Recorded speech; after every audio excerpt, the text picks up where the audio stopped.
साल 1992 था। लाखों लोगों के देश ने अपनी सांसें रोक रखी थीं। मेलबर्न के क्रिकेट मैदान पर एक फंसा हुआ शेर दहाड़ा। यह इमरान खान थे। वह सिर्फ एक कप्तान नहीं थे, वह एक आइकन थे, विद्रोह का प्रतीक। अपनी पूरी इच्छा शक्ति से उन्होंने अपनी टीम को, जो अंडरडॉग्स का एक समूह था, वर्ल्ड कप की जीत तक पहुंचाया। पाकिस्तान खुशी से झूम उठा। इस आदमी ने अपने मूवी स्टार जैसे लुक्स और जबरदस्त दृढ़ संकल्प के साथ असंभव को संभव कर दिखाया था। उन्होंने अपनी मां को कैंसर से जूझते देखा, एक ऐसी बीमारी के सामने बेबस जो उनके शरीर को तबाह कर रही थी। इस दर्द ने उनकी आत्मा में एक नई आग जला दी। उन्होंने कसम खाई कि कोई और पाकिस्तानी उनकी मां की तरह पीड़ित नहीं होगा। वह एक अत्याधुनिक कैंसर अस्पताल बनाएंगे, गरीबों और भूले बिसरे लोगों के लिए उम्मीद की एक किरण। इसने दिखाया कि इमरान खान सिर्फ मैच जीतने वाले आदमी नहीं थे, वह ऐसे आदमी थे जो पहाड़ हिला सकते थे। उन्होंने देश को क्रिकेट से बड़े एक उद्देश्य के लिए एकजुट किया था। उन्होंने अपने चारों ओर देखा और एक देश को भ्रष्टाचार से घिरा पाया। उन्होंने एक ऐसी राजनीतिक व्यवस्था देखी जो अमीरों और शक्तिशाली लोगों की सेवा करती थी, आम आदमी को पीछे छोड़ देती थी। वही आग जिसने एक अस्पताल बनाया था, अब राजनीतिक बदलाव के लिए जल रही थी। उन्हें विश्वास था कि वह राष्ट्र को ठीक कर सकते हैं, ठीक वैसे ही जैसे उन्होंने उसके बीमारों को ठीक करने की कोशिश की थी। बदलाव पूरा हो गया था। 1996 में इमरान खान राष्ट्र के सामने खड़े हुए और एक नई राजनीतिक पार्टी के जन्म की घोषणा की। उन्होंने इसे पाकिस्तान तहरीक-ए-इंसाफ यानी न्याय के लिए आंदोलन कहा। यह नाम अपने आप में युद्ध की घोषणा थी। उनका नारा सरल लेकिन शक्तिशाली था, न्याय, मानवता और आत्मसम्मान। उन्होंने एक नया पाकिस्तान का वादा किया, भ्रष्टाचार और विदेशी निर्भरता के बंधनों से मुक्त। उन्होंने वफादारों, बुद्धिजीवियों और पेशेवरों का एक छोटा समूह इकट्ठा किया। स्थापित राजनीतिक दिग्गजों ने उन्हें खारिज कर दिया। मीडिया ने उन्हें कप्तान कहकर मजाक उड़ाया, जो अपनी लीग से बाहर थे। 1997 के आम चुनावों में उनकी पार्टी एक भी सीट जीतने में नाकाम रही। फिर भी इमरान खान के लिए यह अंत नहीं था, यह एक सबक था। अगले साल आत्मनिरीक्षण और अथक जमीनी काम का दौर था। वह युवाओं से, शहरी मध्यम वर्ग से, उन सभी से जुड़ रहे थे जो व्यवस्था से वंचित महसूस करते थे। उन्होंने अपनी प्रसिद्धि का उपयोग व्यक्तिगत लाभ के लिए नहीं, बल्कि भ्रष्टाचार, अन्याय और व्यवस्थागत परिवर्तन की आवश्यकता के बारे में जागरूकता बढ़ाने के लिए एक मंच के रूप में किया। उनकी दृढ़ता धीरे धीरे लेकिन निश्चित रूप से रंग लाने लगी। मोड़ 2011 में आया। लाहौर में, जो उनके प्रतिद्वंद्वियों का राजनीतिक गढ़ था, इमरान खान ने एक विशाल जनसभा की। लाखों लोग, ज्यादातर युवा पुरुष और महिलाएं, उन्हें सुनने आए। यह एक राजनीतिक सुनामी थी। स्थापित पार्टियां बुरी तरह हिल गईं। दुनिया ने ध्यान दिया। 2013 का आम चुनाव पीटीआई की नई लोकप्रियता की पहली सच्ची परीक्षा थी।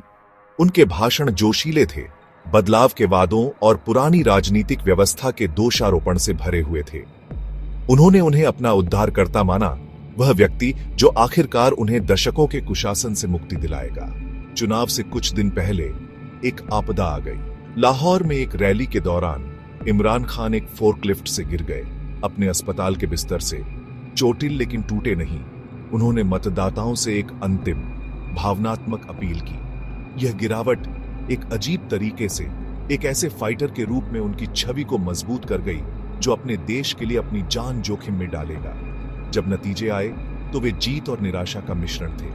पीटीआई लोकप्रिय वोटों से दूसरी सबसे बड़ी पार्टी के रूप में उभरी। इमरान खान और उनकी पार्टी ने चुनावों में व्यापक, व्यवस्थित धांधली का आरोप लगाया। केपी मॉडल उनका प्रदर्शन बन गया, जो देश के बाकी हिस्सों के लिए किए गए बदलाव का एक जीता जागता उदाहरण था। उनका पल 2016 में पनामा पेपर्स के विस्फोटक खुलासे के साथ आया। इमरान खान के लिए यह सब कुछ का अंतिम प्रमाण था जो वह सालों से कह रहे थे। उसके बाद की कानूनी लड़ाई ईमानदारी से एक राष्ट्रीय तमाशा थी। 2017 में सुप्रीम कोर्ट ने नवाज शरीफ को सार्वजनिक पद धारण करने से अयोग्य घोषित कर दिया। गति की इस लहर पर सवार होकर इमरान खान 2018 के आम चुनावों में स्पष्ट रूप से आगे थे। 25 जुलाई 2018 को पीटीआई नेशनल असेंबली में सबसे बड़ी पार्टी के रूप में उभरी। 18 अगस्त 2018 को इमरान अहमद खान नियाजी ने पाकिस्तान के 22वें प्रधानमंत्री के रूप में शपथ ली। वह क्रिकेटर जिसने विश्व कप जीता था, वह परोपकारी जिसने एक विश्वस्तरीय अस्पताल बनाया था, वह राजनेता जिसने 2 दशकों तक संघर्ष किया था, आखिरकार सत्ता के शिखर पर पहुंच गया था। कप्तान ने जहाज की कमान संभाल ली थी।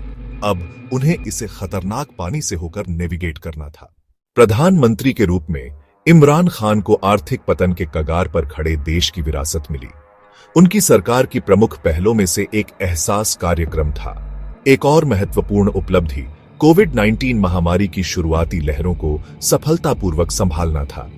शुरू से ही इमरान खान की सरकार पर यह आरोप लगता रहा कि वह वास्तव में सत्ता में नहीं है। इमरान खान ने बदले में विपक्षी नेताओं के खिलाफ एक अथक जवाबदेही अभियान चलाया। इसके अलावा उनकी सरकार का मीडिया के साथ संबंध समय के साथ बिगड़ गया। 2022 की शुरुआत इमरान खान के प्रधानमंत्रित्व काल के अंतिम चरण को चिह्नित करती है। उन्होंने एक रैली में नाटकीय ढंग से एक कागज का टुकड़ा लहराया, दावा किया कि यह एक राजनयिक सिफर था। 9 अप्रैल 2022 की रात को एक दिन के भारी ड्रामा और देरी के बाद आखिरकार मतदान हुआ। इमरान खान हार गए। अपनी पदच्युति के बाद से इमरान खान एक पूर्व प्रधानमंत्री से एक पूर्ण रूप से लोकप्रिय सड़क कार्यकर्ता में बदल गए हैं। वह भ्रष्टाचार और आतंकवाद से लेकर अदालत की अवमानना तक दर्जनों मामलों में उलझे हुए हैं। अब उन्हें सार्वजनिक पद धारण करने से अयोग्य घोषित कर दिया गया है, जो उनके प्रतिद्वंद्वी नवाज शरीफ के भाग्य की एक स्पष्ट गूंज है। उनकी राजनीतिक यात्रा विरोधाभासों की कहानी है। उन्होंने देश के युवाओं में एक ऐसा जुनून जगाया है जिसे आसानी से बुझाया नहीं जा सकता। कप्तान के लिए आगे क्या है? क्या यह उनकी राजनीतिक गाथा का अंतिम अध्याय है? एक ऐसे नेता के लिए एक दुखद अंत जिसने एक नई सुबह का वादा किया था? या यह कहानी में सिर्फ एक और मोड़ है, एक नाटकीय वापसी से पहले परीक्षण की अवधि? इमरान खान की राजनीति की किताब अभी बंद नहीं हुई है। एक अंतिम निर्णायक अध्याय अभी भी लिखा जाना बाकी है।